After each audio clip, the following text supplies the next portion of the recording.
అంటారు ప్రతి ఊర్లోని చీకట్లో ఏదో ఒక శాపం దాగి ఉంటుందని. ఈ ఊరిలో కూడా అటువంటి ఒక భయమే ఉంది. అక్కడ కొంతమంది అమాయకపు చిన్నపిల్లల బలి ఎన్నో జీవితాలను నాశనం చేసింది. దేనినైతే అందరూ రాక్షసత్వం అనుకున్నారో నిజానికి అదే స్వయంగా అన్యాయానికి బలైంది. ఎప్పుడైతే ఒక తల్లి న్యాయం కోసం నిలబడుతుందో అప్పుడు అతిపెద్ద పాపం కూడా బూడిదగా మారుతుంది. ఇది సీత యొక్క కథ. ఆ శాపానిది 3 తల్లడిల్లే ఆత్మలది. వాళ్లకి కేవలం వాళ్ల ముక్తి మాత్రమే కావాలి. పంతులుగారు, అనర్థం జరిగిపోయింది. ఈ బిడ్డ, తనని చూడండి. పూజారి లేస్తాడు. బిడ్డ మీద ఉన్నటువంటి బట్టను తీస్తాడు.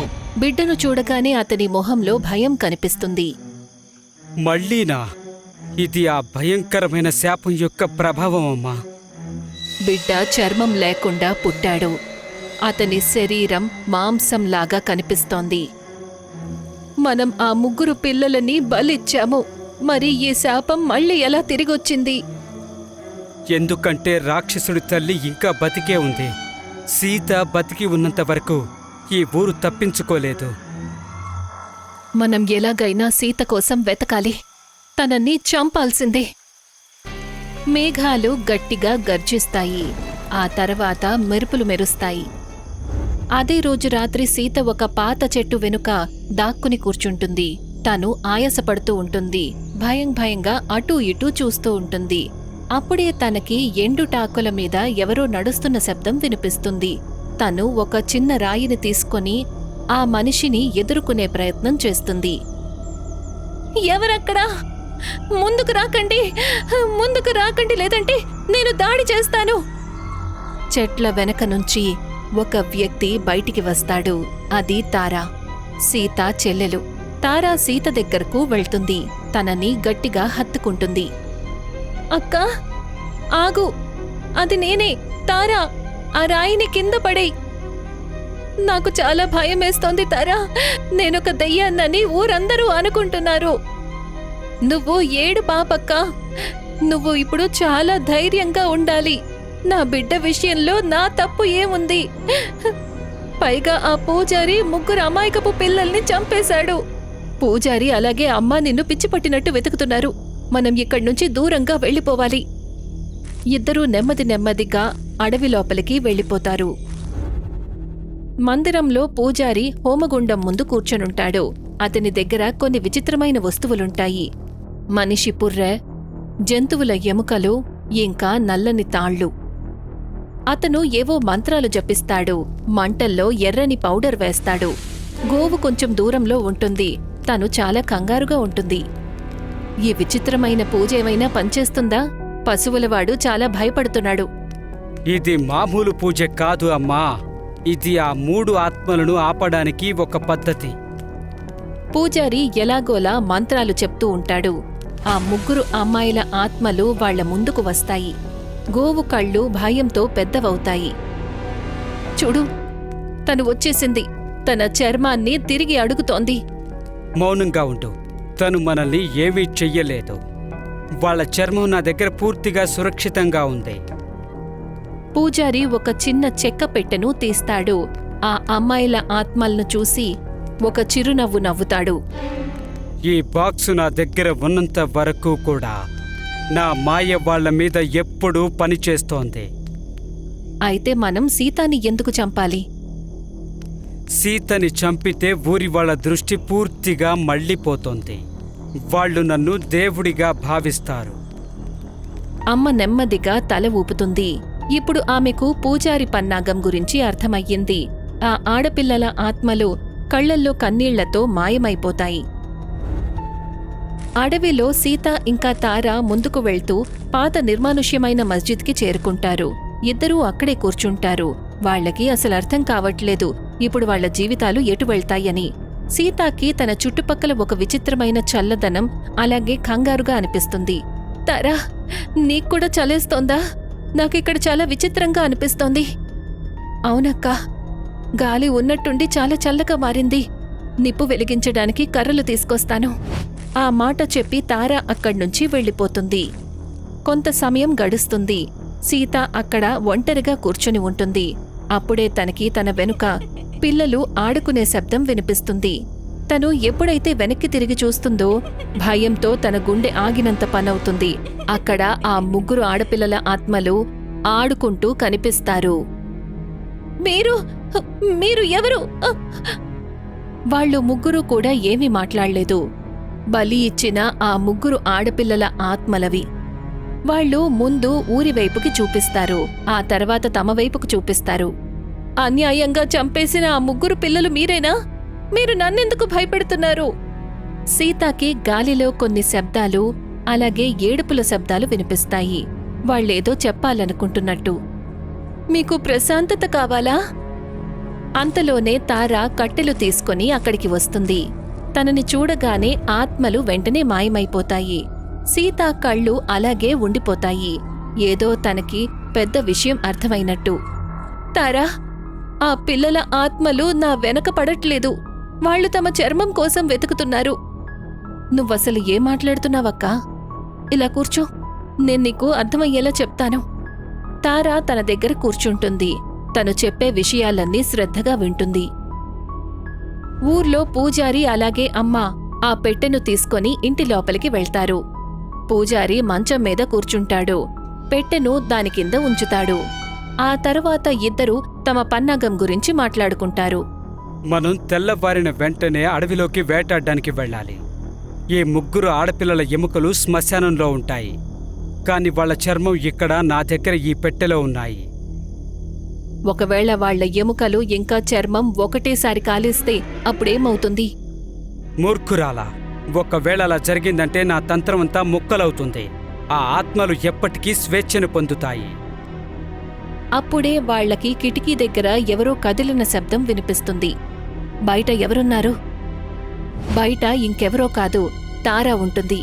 తను పూజారి ఇంకా అమ్మ మాటలు పూర్తిగా వింటూ ఉంటుంది. ఎప్పుడైతే ఆవిడ కిటికీ దగ్గరికి వెళ్తుందో అప్పుడు తారా వేగంగా అడవిలోకి పరిగెడుతుంది. ఇప్పుడు తనకి అంతా తెలిసిపోయింది. అమ్మ ఇంకా పూజ బయటికి వస్తారు తారా కూర్చున్న చోటికి. వాళ్లు చూడ్డానికి వస్తారు అక్కడ ఎవరున్నారని. కాని వాళ్లకక్కడ ఎవరూ కనిపించలేదు. బహుశా ఏదైనా అడవి మృగం అయ్యుంటుంది. మనం ఇప్పుడు ఎలాంటి తప్పటడుగు వెయ్యకూడదు. సమయం చాలా తక్కువగా ఉంది. మరొకవైపు ఆకాశం నెమ్మదిగా స్పష్టంగా మారుతుంది. పూజారి ఇంకా అమ్మ గురించి నిజం తెలుసుకున్నాక తారా అడవిలో వేగంగా పరిగెడుతూ ఉంటుంది. అప్పుడే తన కాలు ఒక తాడుకి చిక్కుకుంటుంది. తను పడిపోతుంది. మరుక్షణం పూజారి ఇంకా అమ్మ తన ముందుకు వస్తారు. అమ్మ వెంటనే తారా జుట్టు పట్టుకుంటుంది. ఎక్కడికి పారిపోతున్నావు నువ్వు? నన్ను వదలండి, మీరిద్దరూ చాలా చెడ్డవాళ్ళు. సీత ఎక్కడ దాక్కుంది? నిజం చెప్పు, లేదంటే నేను నిన్ను కూడా బలిస్తాను. నేను ఆనందంగా చనిపోతాను, కాని మా అక్క గురించి మీకు ఎప్పటికీ చెప్పను. అమ్మ తారా చెంప మీద గట్టిగా కొడుతుంది. ఆ తర్వాత అమ్మ వెంటనే ఒక పెద్ద తాడు తీసుకుని తారా చేతులను వెనక్కి పెట్టి కట్టేస్తుంది. ఇది తిన్నగా అడిగితే సమాధానం చెప్పదు. తనని శ్మశానానికి తీసుకుపద.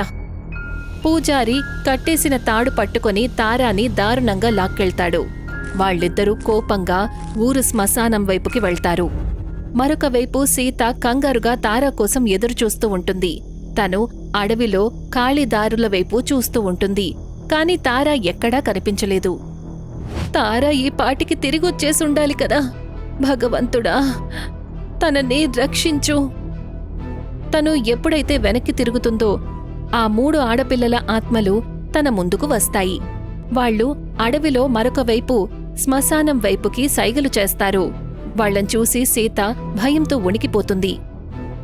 మీరు నాకు సరైన దారి చూపిస్తున్నారా? నా చెల్లెలు తారా ప్రమాదంలో ఉందా? వాళ్లందరూ ఒకే వైపు చూస్తారు. అక్కడ ఒక పాత గొడ్డలి పెట్టి ఉంటుంది. సీత వాళ్ల మాటల్ని అర్థం చేసుకుంటుంది. తను గొడ్డలిని తీసుకుంటుంది. ఇవాళ ఈ భయంకరమైన శాపాన్ని ఎప్పటికీ అంతం చేస్తాను. సీత గొడ్డల్ని తీసుకొని ఊరు శ్మశానం వైపుకి పరిగెడుతుంది. ఆడపిల్లల 3 ఆత్మలు అక్కడే ఉండిపోతాయి. శ్మశానంలో తారాని ఒక పెద్ద చెట్టుకి కట్టేసి ఉంటారు. పూజారి ఆ పెట్టెను ఒక సమాధి రాయి మీద పెడతాడు. అమ్మ చేతిలో చాలా పదునైన కత్తి ఉంటుంది. సీత ఇక్కడికి తప్పకుండా వస్తుంది తన ప్రియమైన చెల్లెల్ని కాపాడటానికి. ఇక అప్పుడు మనం తన పనిని శాశ్వతంగా ముగించేద్దాం. అప్పుడే సీత ఉన్నట్టుండి కోపంగా పొదల మధ్యలో నుంచి బయటికి వస్తుంది. తన చేతిలో ఉన్న బరువైన గొడ్డల్ని తిప్పి అమ్మ చేతి మీద కొడుతుంది. ఆ దాడితో అమ్మ చెయ్యి తెగిపోతుంది. తన చేతిలో పట్టుకున్న కత్తి కింద పడిపోతుంది. అమ్మ నొప్పితో చాలా గట్టిగా అరుస్తుంది.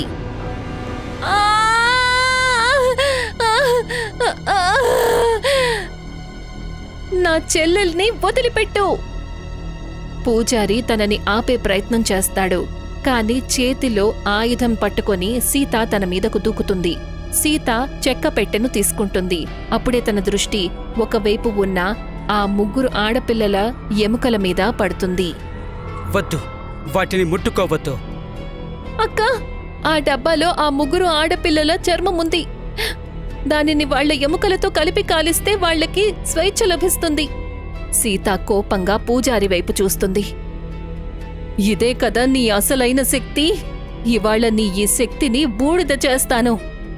అప్పుడే పూజారి నేలమీద నుంచి ఇసుకను తీసి సీత కళ్లల్లోకి విసురుతాడు. సీత కొంతసేపు ఏమీ చూడలేకపోతుంది. గొడ్డలి తన చేతిలో నుంచి పడిపోతుంది. పూజారి లేచి గొడ్డల్ని పట్టుకుంటాడు.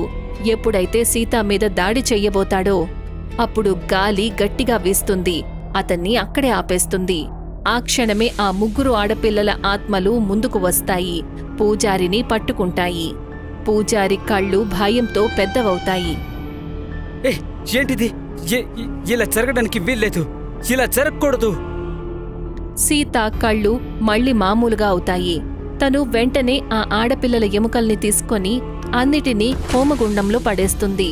ఎప్పుడైతే వాళ్ల ఎముకలు చర్మం కాలుతూ ఉంటాయో అప్పుడు ఆ 3 ఆడపిల్లల ఆత్మలు ఒక్కొక్కటిగా గాలిలో కలిసిపోతూ ఉంటాయి. కొంతసేపట్లోనే అక్కడ మళ్లీ నిశ్శబ్దం అలముకుంటుంది. అప్పుడు పూజారి చర్మం కూడా కరిగిపోతుంది. అతని శరీరం మీద మాంసం మాత్రమే మిగులుతుంది.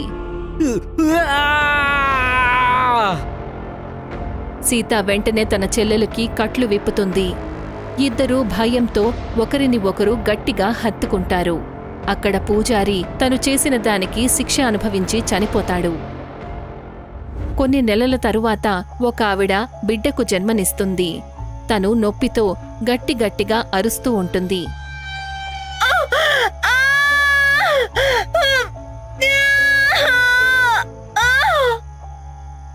సీతానే ఆయమలా మారి ప్రసవాన్ని చూస్తుంది. కాసేపటి తరువాత బిడ్డ తిన్నగా చేతుల్లోకొస్తాడు. సీత బిడ్డను చూస్తుంది. ఆ తర్వాత తన తల్లివైపు చూసి నవ్వుతుంది. శుభాకాంక్షలు, ఆడపిల్ల పుట్టింది.